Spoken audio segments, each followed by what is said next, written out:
Magandang morning guys. Ako ay magluluto ng pagkain ng aming dog. Dahil naubos na ng pagkain. Kaya niluluto ko lang guys ang kanyang pagkain. Siya is vegetarian, char. Ito kasi pagkain niya ang chicken neck. For no offense sa mga chicken neck po ang pagkain ng aming dog guys. Kaya, ayan. Tapos nalagyan ko ng carrots, tsaka vegetables. At mamaya lalagyan ko siya ng brown rice. Ito po ang pagkain ng aming dog, guys.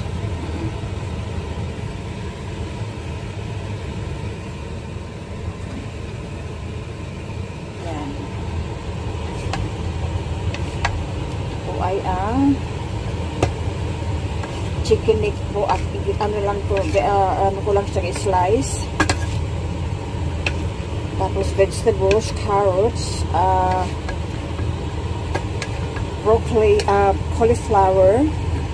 Kasi lang meron ako vegetables sa fridge ko. Pero okay na ang carrots tsaka kasi aso namin guys, old na. Pero ganun talaga pag may mga alaga, ito ang kanyang pagkain. Ito kasi ang suggestion to ng kanyang vet, kasi siya is high in sugar. Ay siya naka-insulin kasi malaking dog. Tapos diet pa. Ayan. Kaya ang pinakain niya, niluluto ko lang guys ang chicken neck. Lagyan ko ng carrots or gulay, kung anong gulay meron ako. Tapos lagyan ko siya ng brown rice.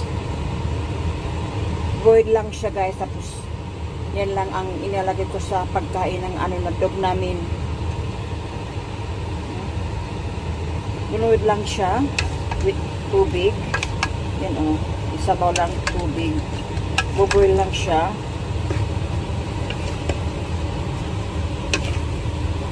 Para sa maluto ang kanyang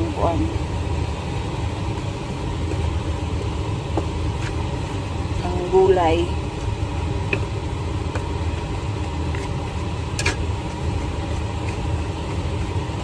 Niluluto ko lang po guys ang pagkain ng aso namin. Kasi yung sabi ng veterinarian, maganda kasi ang vegetables, tsaka yung chicken neck o kaya ang chicken, laman ng chicken, but chicken neck na lang. Kasi soft naman ang kanyang buto. Ayan.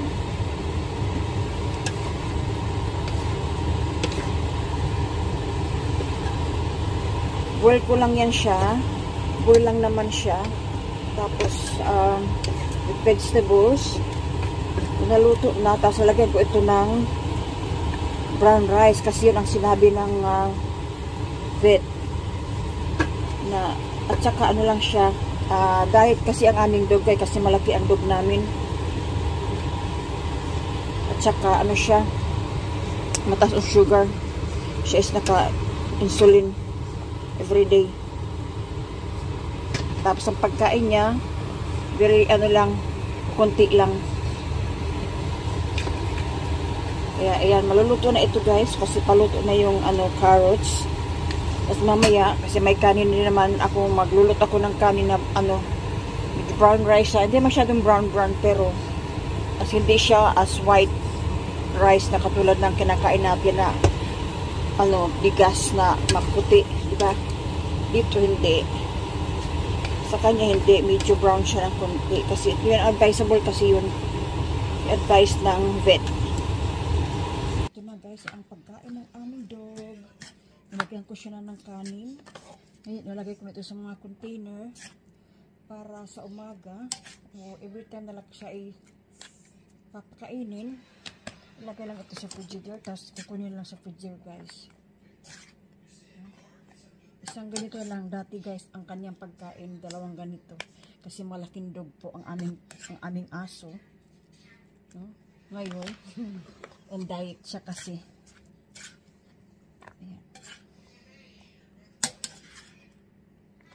Isang ganito na lang siya.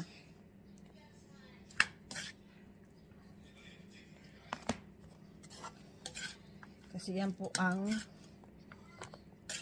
advice ng vet niya. Veterinarian ba? Yan. Isang ganyan lang pagkain ng isang aso.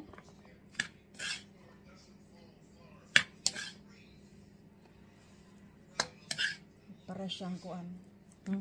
Masarap kaya ito. Kasintabi na po guys ha. Ito is pagkain ng aming dog. Nagluluto ko lang siya ng pagkain guys kasi ang dog food dito napakamahal. Tsaka hindi rin naman masarap para sa aso. Inamoy-amoy lang ng aso namin. Kaya magluto na lang ako. Diba? Sa mga container, tapos tatakpan. Isang kainan niya na ito ganito. Isang kainan niya yan.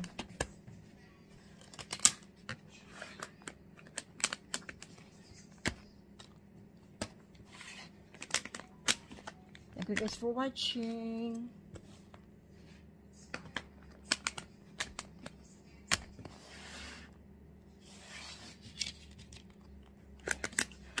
Ito ang dog food ng yan. Ito ang kanyang pagkain. Thank you guys for watching.